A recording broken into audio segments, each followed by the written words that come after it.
Listening to Bras, Panties, and Sports. This is Goddess Kelli, the diva of sports debate, with the First Lady of Sports Talk, the one and only Cheryl Smith, and as always, CJ out of Chi-Town. Check out the music this week on Shout Out. We are featuring performances from Jelsa Palao and Emily Florence. Will they find their shining star or get the cold feel of the mute button? It's time for Funny Ladies. Let's get our giggle on. Producers, roll it.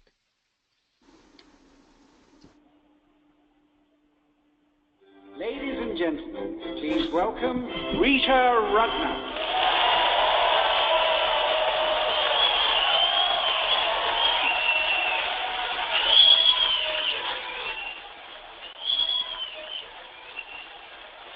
Oh, thank you. Thank you so much. Welcome to Las Vegas. I know people have many different opinions about Las Vegas, but you know why I think it is the perfect place to vacation? Because I don't care where you're from, Las Vegas is the opposite of it.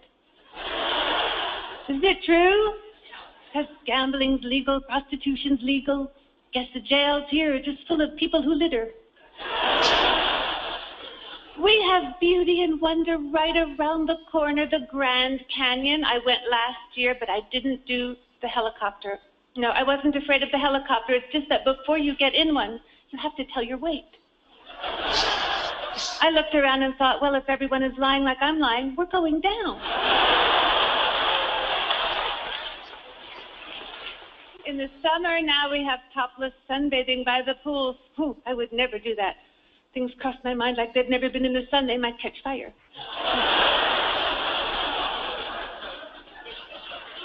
And my husband says he won't allow me to go topless. He says he's afraid I might poke someone's knee out. Oh, it's not that funny. It's just not. And it gets so hot here in the summer. It really does, but it doesn't bother people. Hottest day of the year, this woman, she's out there sunbathing by the pool. I could tell she was done. Well, her belly button had popped up. You know what I like, though? I like those spray-on tans. Have you seen them? They're so easy. I use them on turkey. Because you're not supposed to go in the sun. I've read about it. Oh, it's so bad for you. It's supposed to make your skin leathery and wrinkly and old. Sometimes I look at those gorgeous 16-year-old girls just baking themselves on the beach and think, fry, you home wreckers. Fry!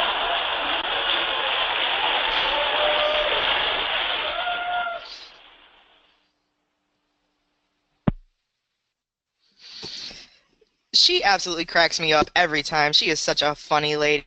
But now, First Lady, we're ready. So what you saying? Each week we try to figure out what is going on in the sports world. Not the plays of the week, more like the players of the week. Are they trying to tell us something? So we ask, what you saying? Fly, little birdie, fly. Time keeps on slipping into the future. Time keeps on slipping, slipping, slipping into the future. So I want to fly like an eagle to the sea. Fly like an eagle, let the spirit carry me. I want to fly right into the future. The little birdies known as the New York Yankees wish they could fly far away from a brawl that looked like something you would see at a WWF event. We have low blows, the dirty hits, courtesy of care of Mr. Gary Sanchez, threats of future retaliation according to the former Red Sox pitcher Pedro Martinez, the mother of all bench clearings, with over 8 players, coaches, and other personnel being reviewed for suspension. Frida Kahlo, Bert Morisou, Luis Boschwa, and the Steve Miller Band are asking, what you saying? Well, I just want to know one thing. Is baseball trying to upstage the Mayweather-McGregor fight? Probably, because this fight will probably be more exciting than the Mayweather-McGregor fight. I can tell you that. Well, let's see. How did this fight started? We're talking about the Yankees pitcher, Conley. He threw a pitch behind Miguel Cabrera. Now, Conley was ejected for doing this because in the 5th inning, the Tigers pitcher hit Gary Sanchez. Now, the funny thing to me, Cabrera didn't charge the mound. He had words with the Tigers catcher, Austin Romine. And I don't understand what they said, but whatever they said, Cabrera was really upset. And he pushed Romine, and the next thing you know, the brawl started. Now, the one thing I didn't understand is what the heck was Gary Sanchez doing? He sucker punched Cabrera when he was on the ground, not once but twice. I mean, we're talking about a coward here. I mean, how are you going to punch somebody while they're on the ground? And then that was the first brawl. Then there was another brawl in the seventh inning because what happened was the pitcher for Tigers, Alice Wilson, he intentionally hit Todd Frazier, and then the bench is cleared again. I mean, this was just a disgrace for the Major League Baseball. Now, they've already came down with the suspension. They really came down hard because Miguel Cabrera was suspended for 7 games. Sanchez, he only received a 4-game suspension. I'll talk about him later. And the pitcher, Alice Wilson, for Detroit, he received a 4-game suspension for intentionally throwing at Frazier. And the coach, Brad Osmus, received a 1-game suspension for allowing his pitcher to throw at the player. Now, Sanchez, to me, he should have been suspended more than 7 games because, to me, he incited the fight instead of trying to stop the fight. I mean, to me, being a coward and throwing those cheap shots while somebody is on the ground and don't even know that the punches are coming, I mean, that's just, to me, I can't understand why they only gave him a 4-game suspension. I mean, it was just kind of crazy. Oh, I forgot the catcher, Romine, he also received a 2-game suspension. So, I mean, there's blame to go all the way around with the Major League because, you know, you just can't continue to have these fights during the game. I mean, I think it's a bad look for the baseball. I mean, obviously, when you go to a hockey match, you look for a fight. Matter of fact, you get upset when you're there and a fight doesn't break out. But at a baseball game, heck, you don't want to see a fight in a brawl because the game is already too darn long, and that's just going to extend the game longer. So, I mean, you just want to get the players out there to play and the game done quickly. But with a fight going on, it's just bad look for the baseball league. And I just think the suspension should have been a lot severer than it was, especially for Sanchez. Goddess Kelly, what did you think? Well, I think you summed it up really well, but I mean, I'm going to add this in there. I'm a Red Sox fan, and as much as I love Pedro Martinez, when Pedro Martinez calls you out for being a dirty piece of crap scumbag, for being a fighter and a brawler and that kind of stuff, you know you got a problem, because he was probably one of the best when it came to that kind of stuff. He was a very dirty, very good pitcher, throwing his pitches and hitting all those batters. And then later on in his book, he came out and admitted that it was done on purpose, that he was injuring people. But, so yeah, if Pedro Martinez calls you out, then you know you got a problem. But, I mean, what do you expect from the New York Yankees? That organization has always been full of crap. And I agree with you. I think the suspensions were not long enough. So we'll see what happens. They know they have no chance at the playoffs. So this is probably their way of trying to stay relevant and entertaining. Okay, CJ out of Chi-Town. I know, you know, the White Sox, they kind of play dirty to me. So what do you think about this event that happened? Dirty is only when it turns into water and mud. This turned to mud.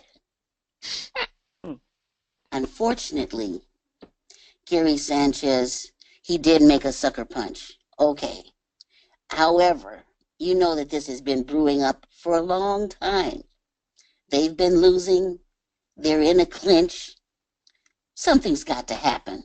That's all I'm saying. Something had to happen. He said the wrong thing at the wrong time. And not to blame it on anyone's particular attitudes, but some people have a little hotter heads than others sometimes. And perhaps there was the last straw. And he said, "You're going to get it this time." And maybe the sucker punch wasn't really a sucker punch. Maybe it was one from when he couldn't get him before, and he knew that was his only chance. Because this is his 15 minutes of fame. Other than this, he's going to be a who? There's a lot of Sanchez's. I hear you, C. You said that was his 15 minutes of fame. But I'm going to tell you one thing. He ruined it for the Yankees because the Yankees really needed Gary Sanchez because he was one of their hottest players, and now he is he's going to be suspended. I mean, they're going to appeal everything, but the thing is, the Yankees are in a race to go to the playoffs, and they really needed him. So he should have stopped what he was doing, because I don't understand why he did it. But anyway, all If right, it takes Goddess just Kelly. one, Okay, they're over not to going to you, make Goddess it. Kelly. Don't call it a comeback. I've been here for years, rocking my peers and putting suckers in fear, making the tears rain down like a monsoon. Listen to the bass go boom. Explosion, overpowering, over the competition I'm towering. Wrecking shop when I drop these lyrics that'll make you call the cops. Don't you dare stare, you better move. Don't ever compare me to the rest. That'll get you all sliced and diced. Competition paying the price. I'm gonna knock you out. Oh, Mama said knock you out. Oh. We are not talking about Christina Farkasova, Gwendolyn Knight, or Ann Hardy. We are talking about the knockout punch to the Jaguars' budget. They will take getting rid of or keeping Blake Bortles. The Jaguars are on the hook for $22 million unless they can make a trade a la Texans and Cleveland Browns. Had the Jaguars given up on Blake too early? Is this the perfect team for Colin Kaepernick to play for, given how desperately they need a quarterback? And the fans are already turned off to the product on the field. Did the owner happen to mention he would be fine having Kaepernick on the team? Via Clemens, Joni Mitchell, Ariana Richards are asking, what you saying? You know what? Blake Bortles sucks. Everything about him just completely and utterly sucks. Even the name Blake Bortles. I mean, come on now. What kind of parent names their child that? But they did come out and say that Blake Bortles is going to be the starter for week 1, even though his backup did outplay him during the preseason. But maybe this is their way of trying to leverage something before the trade deadline happens. And you know what? I wouldn't be surprised if they didn't take a look at Colin Kaepernick. Somebody needs to. I hope so. I picked him up on my fantasy team. That was my little active protest. I drafted Colin Kaepernick on all my fantasy teams just so I can show my support. So, I mean, I'm hoping that it's going to give him a chance, but Blake Bortles, everybody knows he is nothing, and he sucks. First Lady, what do you think about it? Oh, well, I definitely agree with you. Blake Bortles, my goodness. The question is, have the Jaguars given up too early on him? Hell no. He is horrible. He like you said, I mean, he's very inept as a quarterback. This is his 4th year that he's in, and he's still making the same mistakes that he's made last year and the first year. He had a decent second year in the league, but last year, if I'm not mistaken, I had to look at it, he only threw for 11 touchdowns for the whole season. Come on now, that's horrible. I mean, what do you expect when you have a quarterback that can't throw touchdowns? So and the sad thing about it is, unfortunately, he has been named the week 1 starter, like you said, Goddess Kelly. I thought they would give Chad Henning a chance, but I guess money talks. You know what they say, money talks and BS walk. I mean, that's basically what it is. It boils down to that they're paying Blake Bortles too much money to sit him on the pines. But trust me, he needs to sit down because he is not a great quarterback, and the Jaguars, they're not going to have a chance to win. And, yes, if there's one place that Colin Kaepernick could do well and should be there is the Jacksonville Jaguars. I don't understand why they haven't brought him in. They should have brought him in from day one. Because if you think about it, Chad Henning, he's only thrown one touchdown pass. Not even no touchdown. He's only thrown one pass in 2 years as a backup quarterback. And Blake Bortles just beat him out. I mean, really, actually, Chad Henning was doing much better in preseason than Blake Bortles. They just put him in there, like I said, because he was making more money. So I believe if things continue to be bad, Colin Kaepernick will definitely show up on the Jacksonville Jaguars squad. Look for that. CJ, what do you think? Well, like you said, he hasn't made a lot of throws for touchdowns, but he's taken a lot of hits. So that could be a reason why he hasn't thrown a lot of touchdowns, First Lady. Every time he tries, somebody is in his face. He ends up on the ground. He just needs someone to protect him maybe a little better. And then maybe the ball could get into someone's hands and he could make a few touchdowns for himself. This would be the perfect place for Colin Kaepernick. I do believe. I believe it would be a good place. But Jacksonville, I don't know if the town is ready to actually embrace him as well as the owners would like to. I'm hoping so, that they've become a little bit more progressive in their thinking, and the fans would actually give him a yay instead of a boo like they're doing Bortles now. That's all I can say, is that I'm hoping that he's going to do better, because this is his last, and as they say, the twilight years. That's true. Goddess Kelly, this is Ronnie B over in the studio. I just had to chime in here, and I just wanted to say this, that if 26 is your twilight years and you walk away with 22 million, you ain't doing too bad. But then the other part is that the Jacksonville Jaguars are like terrible, and so how much more upset can they make their fans? It ain't like you got fans. So that's why I say that would be a great spot for Colin Kaepernick, because even the fans that are already not attending because they suck, that's the one place where it's nothing to lose. Okay, back to you, Goddess Kelly. Hey, Goddess Kelly, before you move on, I just want to make a correction. Blake Bortles, he threw for 11 touchdowns in 2014, his first season, and he only threw for 23 in his last season, so he really didn't make that much progress. Okay, over to you. And I just want to expand on the part about them having no fans. This is actually the team that, if NFL moving to London, which has been a rumor floating around for a few years that we were going to actually place one of our NFL teams in London, the Jacksonville Jaguars are actually the front runner to be the ones to jump over the pond. So we'll see what happens with the Jacksonville Jaguars, Blake Bortles, Colin Kaepernick, and a quarterback controversy. But for now, CJ, please take us to break. The first two listeners to email or send a shout-out while the ladies are grouped together will receive a $25 gift card from our partners at NFLShop.com and Victoria's Secret. Here's your hint. Picasso would be proud. Now stay tuned. Coming up next, we have a performance from Jelsa Palao and Emily Florence on the first part of Shout-Out. Blake sucks. Oh.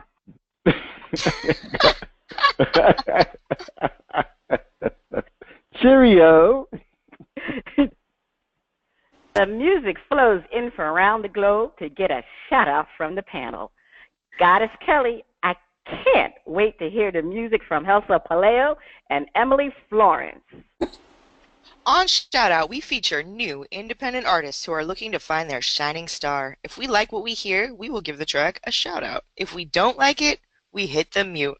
Today, we are featuring music from Jelsa Palao and Emily Florence. Let's hear Wave Aqua. Roll it.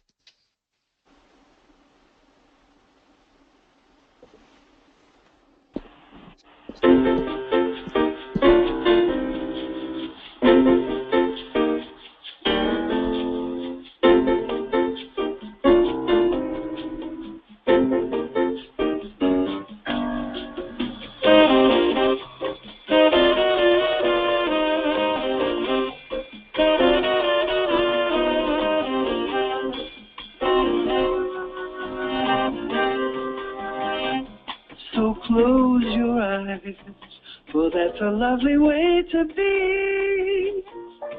Oh, where are things your heart alone was meant to see? The fundamental loneliness goes whenever two can dream a dream together. You can't deny, don't try to fight the rising sea. Don't fight the moon, the stars above them, don't fight thee. The fundamental loneliness goes whenever two can dream a dream together. When I saw you first, the time was 3:30. When your eyes met mine, it was eternity. By now we know the wave is on its way to be. Just catch that wave. Don't be afraid of loving me. The fundamental loneliness goes whenever two can dream a dream together. Together.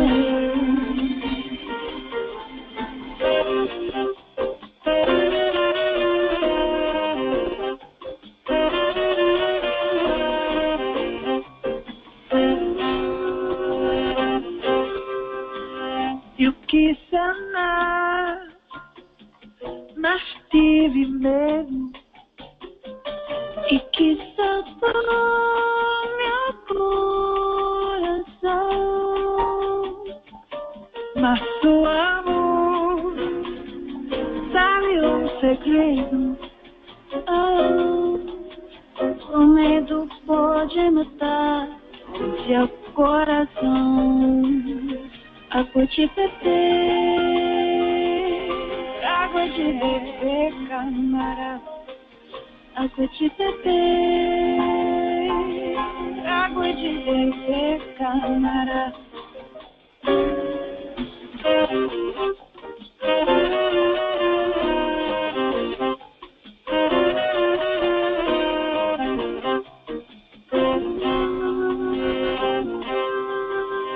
Your love is rain, my heart a flower. I need your love or I will die. My very life is in your power. Oh, well, I wither and fade of blue to the sky. Água de beber, água de beber, camarada. Água de beber, água de beber, camarada.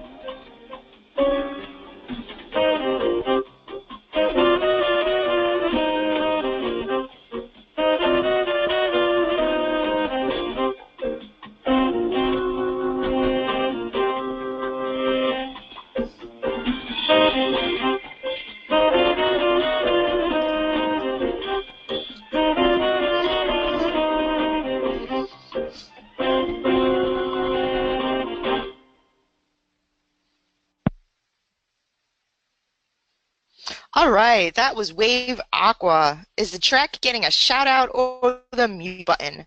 Now, I mean, for me, I can recognize that, it was some good singing, it was some good music, but it's really not my style at all. I was actually kind of bored through it. I think if you were into that kind of music, you'd probably enjoy it, but it just wasn't for me. So, I mean, I'm not gonna diss them because I recognize the talent, but it's getting a mute from me. What about you, First Lady? Well, Sheila Cruz, move over because Jelsa Palao and Emily Florence, they definitely nailed it for me. I can get into the music. It was a little bit old school Latin music. I don't think it was up to date type of song, but I enjoyed it, so I'm gonna give it a shout out.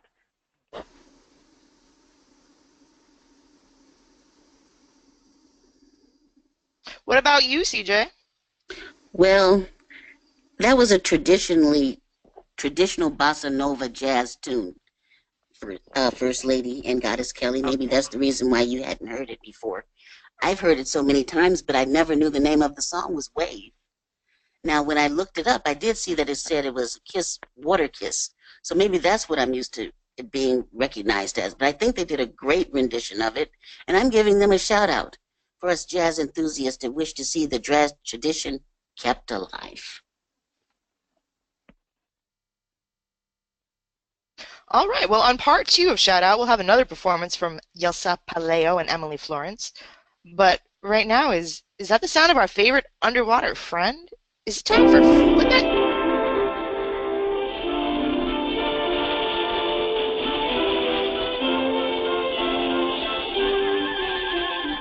They call him Flipper, faster than lightning.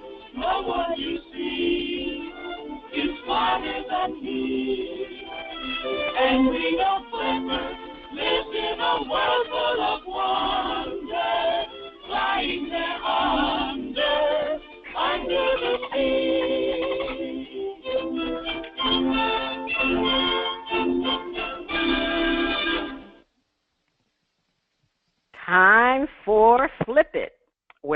host defend a point, then flip the script and defend the opposing view. This is it. Mayweather versus McGregor. It's on. We have our doubts about the quality of this spectacle, and we wonder, will Mayweather knock McGregor back to the MMA? Panelists, defend. McGregor has an unorthodox style. Mayweather will stay cool and counterpunch. No knockout. CJ, defend. Well, all right. McGregor has an unorthodox style, but Mayweather will stay cool and counterpunch. No, there won't be a knockout because he will beat him on counterpunches and fancy footwork. His knowledge of boxing will make him successful in the ring against McGregor, and McGregor is just a young guy, and he can watch all the tapes in the world. However, he can't beat Mayweather's and get in his head. From what I think, the man still thinks fast on his feet, and he finds that one weak spot and capitalizes on it. He's going to send McGregor back to school with his notebook in hand to write 500 lines. I won't say I can beat Mr. Merriweather ever, ever again. Okay. All right. So, Goddess Kelly, defend. Okay. Now, we all know that Conor McGregor, as an MMA fighter, has no professional boxing experience, and Floyd Mayweather Jr. is a defensive boxing genius, greatest defensive boxer of absolute all time. The way I see this going down is McGregor is going to try and out fists of flying, fists of fury, and Mayweather is going to be all matrix and just be blocking, dodging, and then getting his little right jabs in and hitting McGregor. I really don't think it's going to come to knockout. I think it's going to come to decision, and then Mayweather is going to be the undisputed winner by decision because I don't think that McGregor is going to be able to land anything on him. All right. You said McGregor is not going to land anything on him. Well, I look at it this way. Floyd has not knocked out a boxer, and I believe, if I'm not mistaken, since 2011. So I don't see him knocking out McGregor. Now, even though McGregor is not a boxer, he is an MMA fighter, and he has seen harder punches and kicks from MMA fighters than the punches he'll see from Mayweather. Let's face it, Mayweather punches, they sting you because, the punches are so fast and they kind of pinch you. But he is not a knockout artist, and he hasn't knocked out somebody in a long time. So Mayweather, he's a scoring machine. He wins his fights by points. So nothing will change. Mayweather will counterpunch McGregor, and he's going to win on points. And that's what's going to happen. It's not going to be a knockout, but I think Mayweather will definitely, beat McGregor, and he's going to beat him badly, but it's going to be on punches from points. So, we'll see how that happens, but that's my thing. All right. We like to flip the script, and let's do that. An inexperienced boxer versus the greatest boxer of his generation, somebody hitting the canvas, knockout. Goddess Kelly, defend. With all the hype that this fight has had, a year ago, nobody thought this was even going to happen. People thought it was just trash talk, lip service. It was just these two guys, trying to make something happen. Nobody thought that Dana White, that the UFC, that anything was going to make this fight happen. Everyone thought it was never going to happen. It has been built up. They had their trash talk tour. They've been everywhere. I don't know anybody who's not going to be watching this fight. I've already spent my $100. I've paid for it. I'm going to watch it. And if it doesn't end in a knockout, it is going to absolutely devastate the fans. There's going to be a lot of people upset, just as long as they don't get knocked out in the first 5 rounds. But Mayweather, like I said before, he's a defensive boxing genius. Conor McGregor, it's a totally different sport. It takes a different kind of stamina to be in the boxing ring than it does to be in the octagon. And I think that Mayweather is just going to be able to wear him down with that right fist, and eventually he's just going to have a little too much, and he's going to fall. All right. Just going to wear him down. CJ. There's going to be a knockout. Defense. Hey, McGregor may end up and knock Mayweather out. He might just do it because it's not the same rules of being nice and kind and considerate. You know, he can come up with an uppercut and then punch and then kick and say, "Ooh, I'm sorry." If Mayweather gets kicked in the wrong place, he's in trouble. Sorry to say, because he just hasn't taken a punch. He's like a bee. He moves around a lot, but he never hardly ever gets hit. If someone actually hits him and hits him hard, he might scream and then he might go back. That might be something like eating oatmeal without having any raisins to it for the first time. You never know what that is in your mouth, but you know it's there. It could happen to Mayweather. And I'm saying, McGregor wasn't talking all this trash for a whole year just to lose. The money is great, but he really wants to be the champion. And if he's hungry enough, he might just do it. All right. Now, what an analogy. What an analogy, CJ. Like eating oatmeal with raisins for the first time. You don't know what it is, but it's there. All right. Now, okay. Well, I look at it this way. Floyd Mayweather may not have punching power, but he is going against an MMA fighter that doesn't know how to react against a counterpunch. Now, Mayweather, you know, he waits patiently until McGregor will make a mistake, then he's going to hit him multiple times. And unfortunately for McGregor, the consistent, clean punches to his face will be too much. And eventually Mayweather will wear him down, and he's going to fall. He will fall in the 7th round. McGregor has only been to 3 rounds one time in his boxing career, because you know with MMA, they only fight for 3 rounds. So you're expecting McGregor to last 12 rounds? I don't think so. He'll be lucky if he makes it to the 7th round, just because on stamina alone. They don't go that long. They fight hard, but they fight hard for 3 rounds. We're talking about a 12-round boxing match here. But I'm going to give him a chance, and I'm thinking he'll make it to the 7th round. But Mayweather is just going to hit him so consistently with clean shots that he can't take it. Like they say, down goes McGregor. All right, CJ. Over to you. Stay tuned. Up next, the funnies and our favorite underwater friend on Flip It Part 2. Going down, down, down. Going down, down, down, down, down, down, down, down, down. Back. Welcome back. You are still listening to Bras, Panties, and Sports. It's time for the funnies. Goddess Kelli, over to you. I think we have something interesting for the panel and our listeners. Fans Obit requests Eagle pallbearers to let him down one last time. A New Jersey sports fan's obituary includes a request for Philadelphia Eagles players to serve as pallbearers so the team can let him down one last time. The obituary for Jeffrey Regal, 56, who died last Friday, includes one particular passage that the longtime season ticket holder requested himself before his death.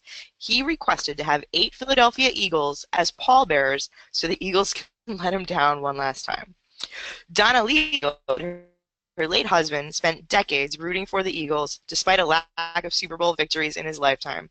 She said he was at least able to see the team over the Buffalo Bills in last week's 20-16 preseason game. Longtime friend Lou Giacopello told the press of Atlantic City he had a good chuckle when he read the obituary. The last time we spoke, he told me to check out the obituary, Giacopello said. He wouldn't tell me what it said, but he knew I'd get a kick out of it. And you know what? I feel your pain, dude. I feel your pain. As a lifetime Eagles fan myself, yes, and I think that is the thing. And there's a little update to this story. He was not able. They were not able to get any Eagles players there for the funeral. But they did have his friends did act as pallbearers, and every single one of them wore an Eagles jersey. So he was let down one last time by people in Eagles jerseys. But did they sing the fight song? I hope they did. I hope they did, because fly, Eagles, fly. Fly, Eagles, fly. But sure. No, I think I hear the water splashing, so it must be time for our favorite underwater friend. It's time once again for Flip It. I know it's preseason, but we are wondering, do the Bears have a quarterback controversy already? Let's see. The presumed starter has been playing like crap. The rookie first-round pick is playing better each week. Mama said you're gonna start. Panel, you have to defend. Don't let the preseason fool you. The rookie needs to wait. CJ, defend. Why should the rookie need to wait? That's all I'm saying. He keeps showing you who he is and what he's all about. He's vying for the top job. The best way to do that is to keep making crucial plays on the field and bring home some wins. The name? Who cares what the name is? Just let's see the Bears win the playoffs. At least get to the playoffs, at least. You can't give up on rookies these days. They come out to play and to win. All right, CJ. Okay, let's move on. Goddess Kelli, defend. All right, I mean, coming into this NFL draft, I thought that the quarterback class was extremely weak. Mitch Trubisky, in my mind, was kind of like the tallest of the midgets. So, yes, he is a good quarterback. Should he be a starter right now? No, I don't think he should.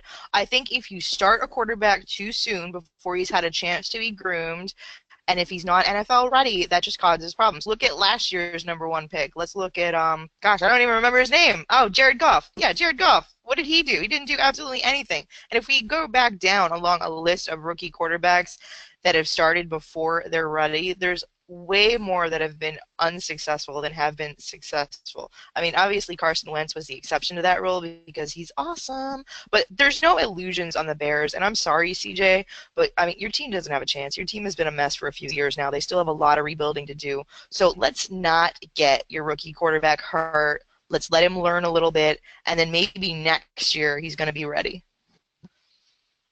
Okay, don't let him get hurt. Let him wait until next year. Okay. Trubisky seems to be everything the Bears thought he would be when they drafted him, #2. I mean, he has been everything this preseason, but let's not get carried away. We are talking about the preseason. We're talking about the preseason. Similar to what Allen Iverson was saying, we're talking about practice. We're talking about practice. Trubisky is your future. So let him sit and learn from game day situations from Glennon. Of course, Glennon is the quarterback, but he's not a type of quarterback you want Trubisky to learn from. So Trubisky is going to learn how not to do things. Hear what I'm saying? Learn how not to do things. This is the best learning module for him. You learn from mistakes, and trust me, Glennon is going to make a lot of mistakes, so the quarterback will learn how not to do things because the coach is going to be sitting him on the sideline, breaking down all the errors that Glennon has made, and Trubisky is going to learn from that experience. So he is going to be a good quarterback when he gets onto the field next season because he learned how not to do things. That's what you need to do, and that's how the Bears will make their quarterback a great player. But this is where the panel flips the script. So let's defend. Miss Trubisky, come on down. You're a starter. Goddess Kelli, he's a starter. Defend. I mean, absolutely. Look at what the kid did in the preseason. He deserves a job. He competed to be the starter, and I think that he won that competition. And like I said, there's no illusions on the Bears. So if this is going to be a rebuilding season, let them rebuild with their quarterback of the future, who is Mitch Trubisky. So let him start. Let him learn. Trial by fire, sink or swim. It's time. Get your butt in there under center, kid. Best of luck to you. All right, sink or swim, let them learn. CJ, defend. Well, like I said before, Trubisky is a young, handsome young man full of potential. And he can rally the Bears to a successful season. Now, the Bears love controversy, and if that's what it takes to win some games, keep it up. Every week, have some more of it, because he's just saving himself for when the weather is 12 below zero. That chiseled jaw is going to have to be clenched, and then you're going to see the true Mitch show up, and he's going to show you that he's nobody B.I. And you know what rhymes with that.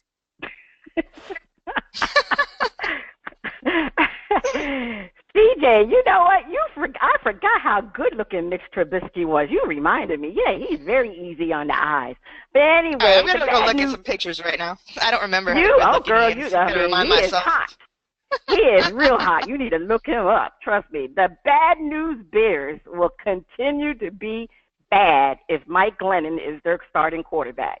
He has not played well in 2 preseason games against first-team defense. Now, even though Trubisky's played well against third-string defense, if he plays well this weekend, because he's going to get some reps against the first team, then he deserves to be the starting quarterback because he's their future. They gave up a lot to get him, to draft him at the number 2 spot. So they need to play him the same way the Eagles played Carson Wentz.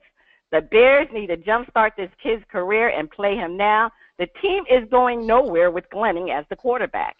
It's not like Glennon will teach him how to be a great quarterback either. So Trubisky, hey, to be ready for next season, then they should let him play now so he can have we can have great expectations about their next season because he will already played this year. Trubisky, come on down. You're a starter. CJ, take us to break. On the other side of the break, we have another performance by Jelsa Palao and Emily Florence on Shout Out. Please stay tuned. Goddess Kelly, he looks good. Not really my style. Yeah, not my style. He's kind of good. You are listening to Bras, Panties, and Sports. It's time for Shout Out Part 2, Jambalaya and the finale. The music flows around the globe to get a shout out from the crew. First Lady, over to you. We have another performance from Jelsa Palao and Emily Florence. DJ, let's hear Here Comes the Sun.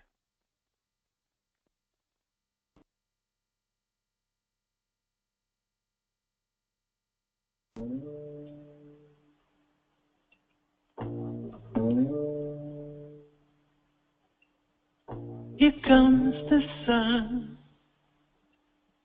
Here comes the sun. I say it's all right. Little darling, it's been a long, cold, lonely winter. Little darling, it feels like years since it's been here. Here comes the sun. Here comes the sun. I say it's all right.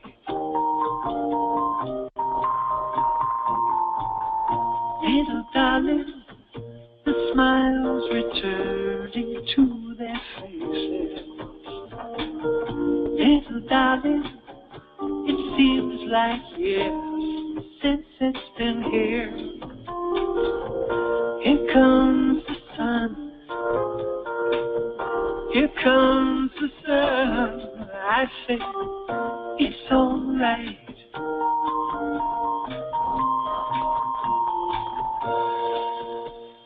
Sun, sun, sun. Here it comes. Sun, sun, sun. Here it comes. Sun, sun, sun. Here it comes.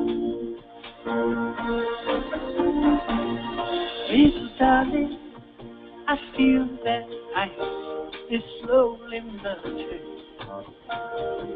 Little darling, it seems like years since it's been clear. Here comes the sun. Here comes the sun. I say it's alright. Here comes the sun. Here comes the sun. I say it's alright. It's alright. It's alright.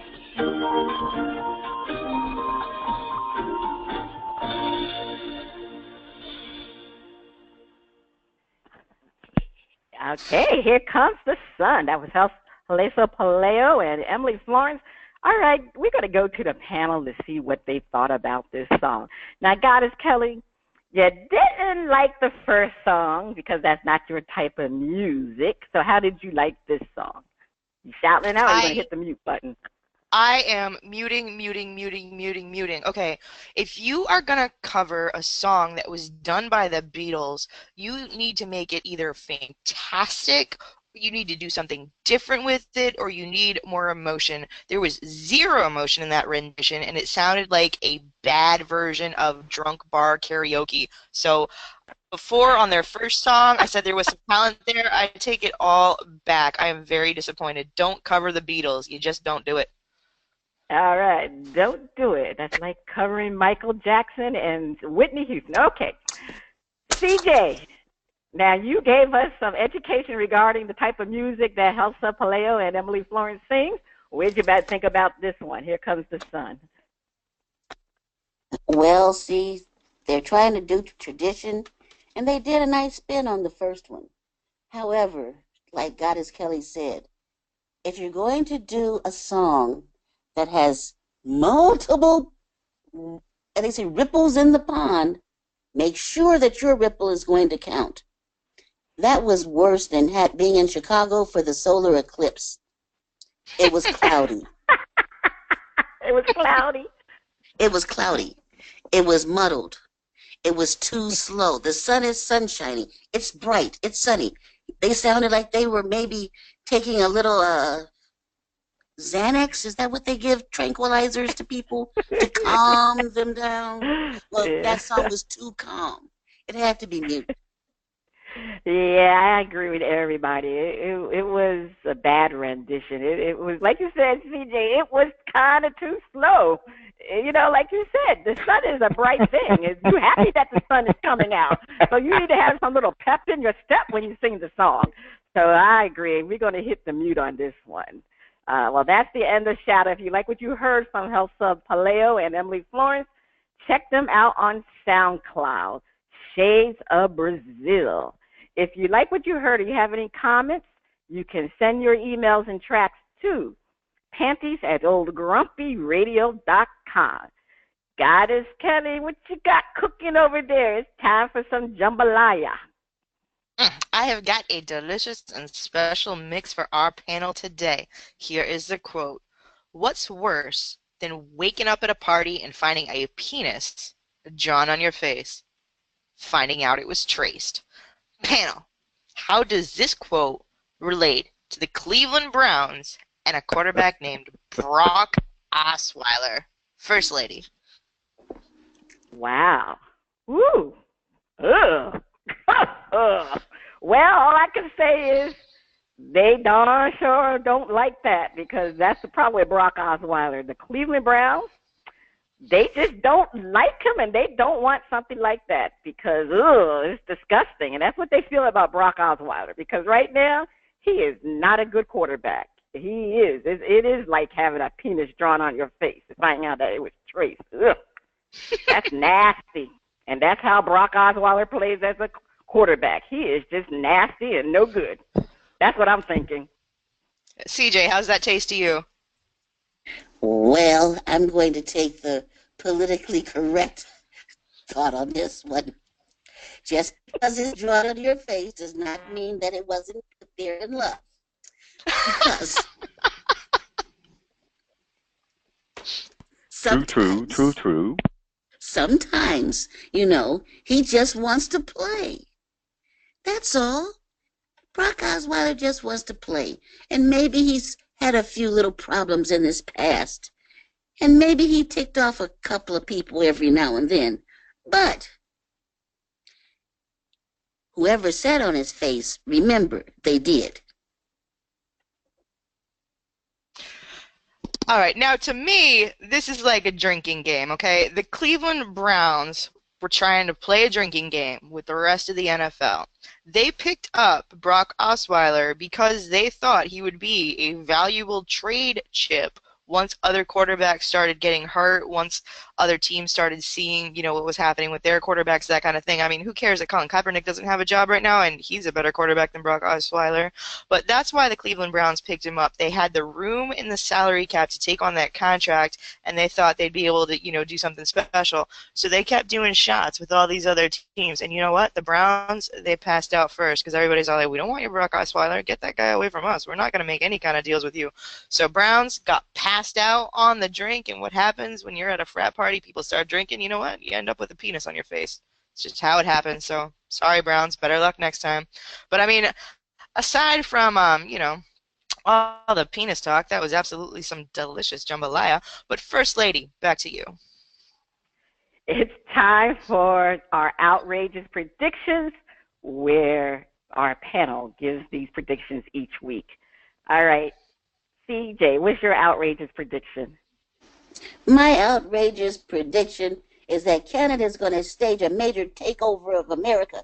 45 is going to be placed in solitary confinement, and every politician that went around trying to keep these Confederate monuments and regalia as part of their state constitution shall join him in a compound built especially with a wall.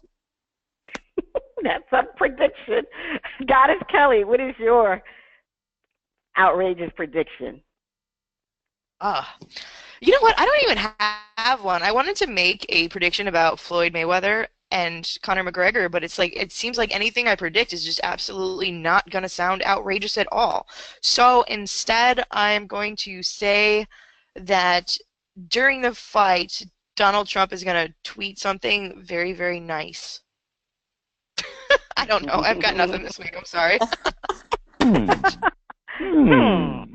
Anyway, my outrageous prediction is... Well, First Lady, I have an outrageous prediction. Oh, you have one? Okay. Go ahead, Ron. Yeah, my outrageous prediction is Blake Bortles will not be on the Jaguars at the start of the season.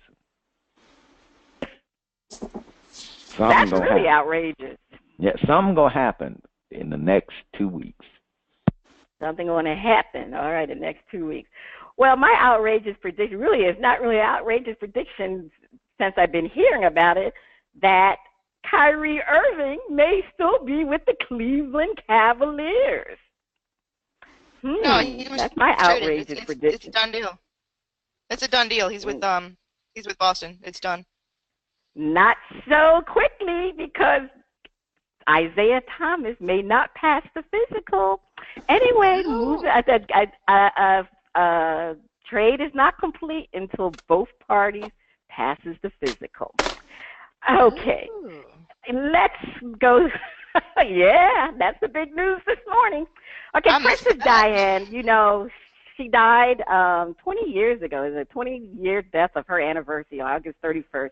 So I'm going to give you one of her famous quotes. Carry out a random act of kindness with no expectation of reward, safe in the knowledge that one day someone might do the same for you. Quote. That's from Princess Diane. CJ, anything you would like to share about the Sabor Group or its clients, events, or current promotions? Sure, of course. I'm always willing. The Sabor Group, for those of you who don't know, is an organization and a global marketing company that wishes to help you achieve a peace of mind in your community and a healthy, productive lifestyle that you might desire. Now, many of you have busy lives and cannot always visit all the pages you find interesting in social media. So try Sabor Media, which provides you with a glimpse of those pages as well as intertwining businesses that offer the world's products and services to enhance your life. We are particularly interested in small businesses that are exploring the internet and social media as a viable marketing tool and offer our services to help assist you in posting events, lifestyle services, and things that might be of interest. Now, there's some great things happening in my neck of the woods this weekend. One is the Greek Fest. The Hellenic Pride will take center stage when its acclaimed annual culinary fest on Halsted Street in Chicago, happening West Loop, returns, and this is its 28th year. Most Chicagoans know that this Halsted Strip has been the epicenter of the city's acclaimed Greek restaurant scene for decades. Quite simply, the Taste of Greektown is a romantic weekend celebration for lovers of Mediterranean culture. And blending the old world traditions with 21st century freshness and tantalizing food and spirits from neighborhood eateries will again be the main attraction. Now, this is something for both the adults and for the kids, live bands, and of course, you know there's going to be a lot of outta Saturday and Sunday from 11 to 11. There's also the 3rd annual Taste of Vegan Festival. Now, this is a free celebration of good food, healthy communities, and life itself.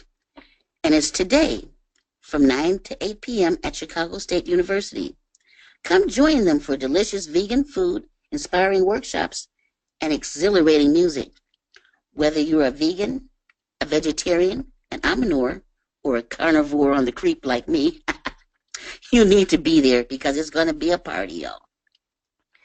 And last but not least, we must mention that Diva Entertainment, the Family Den, and Remy Martin is going to bring the first, and I say again, the first Block Club party on Stony Island Avenue. They're blocking off the entire parking lot for enjoyment. The part will start at 12 noon to 6:30. They'll have music until 2 a.m. on the inside, of course, and there will be a host of DJs, the Hirsch High School class picnic after party, free food, vendors, and a jumpy house for the kids. I said that was last, didn't I? Sorry, Okay. One more thing. There's free admission days at the Field Museum this week. Everyone is able to get in to see the Field Museum. Now, we're not saying you're going to be, if you have an Illinois resident pass, Illinois resident ID. That means a bill, electricity bill, piece of mail, something with a Illinois address on it. You can get in to see this fantastic and I think most monumental museums of all of them. Well, it's not exactly my favorite, but it's up in the top 10. And you can also get discounts on the All Access Pass, which gives you admission to the Jurassic World and a 3D movie at the same time. This is something that you can do before, and they say, school gets into that really revved up, you know, we've got to get ready for the test and the quizzes and everything else, and enjoy a few days of the last warm days in Chicago at the lake. Of course, the Sabor Group is always interested in businesses that are looking to explore the internet as a viable marketing tool or events happening that can be of interest to anyone in this beautiful world we live in. So look for us up under Sabre, Saboire, and like us. Follow us on Instagram and Twitter, and that's Saboire. Any suggestions, email us at saberinc@gmail.com. Goddess Kelly? All right. Well, CJ, I think we're going to have to get you a new show to tell everything that Sabor Group has. Anyway, Goddess Kelly, over to you. How can the listeners check you out on your broadcast? Well, of course, you can follow me on Twitter at Kelly, KELLIE RUTTAR. You can find me on Facebook at the same name. And you can listen to my show, The Red Zone with Kelly and Rashawn. We bring sexy back to sports and whatever else we feel like. You can follow us live every Friday night from 7 to 9 p.m. We are on blogtalkradio.com/momentumshift. The show is raw, it's uncensored, unscripted. we don't know what we're going to say, so you guys never know what we're going to say. I mean, it's mostly sports. We also get into politics, pop culture, a little bit of everything. It just depends what comes up. You can also check me out on demand on my sponsor website, goingfor2.com. That's going, F-O-R, the number 2.com. So be sure to check me out there if you want unscripted, uncensored Kelli at her sexy best. Okay. Well, you can always check me out at Facebook.com/BPN Sports. And I also have my own website. You can check me out at FirstLadyOfSports.com and Cheryl Smith at First Lady Sports for Twitter. Please enjoy the poetic performance at the end of the show. This has been Cheryl Smith, CJ, and Goddess Kelli. You have been listening to Bras, Panties, and Sports.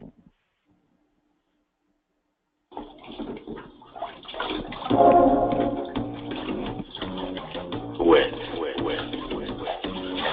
dreamy.